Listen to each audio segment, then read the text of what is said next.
reading a book right now called Becoming Your Own Banker by Nelson Nash, and I want to share a few things that I've learned. First off, this book was published in 2000. It's the 5th edition. It says, Social Security will fall, as have all socialist programs since time began. Before it falls, they will attempt to prop it up. The source of funds that they will use is the reserves of private pension plans and other government-sanctioned schemes. Since 1976, there have been an increasing flood of articles explaining that Social Security is a fraud, the world's largest con game. When the government creates a problem and then turns around and creates an exception to the problem they created, aren't you just a little bit suspicious that you're being manipulated? If you're not sure what he's talking about in this section, he's talking about the fact that the government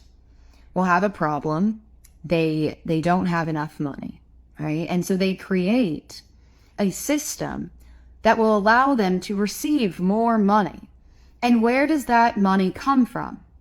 You, your everyday American. And so the point where he says, when the government creates a problem and then turns around and creates an exception to the problem they created, aren't you a little bit suspicious that you're being manipulated?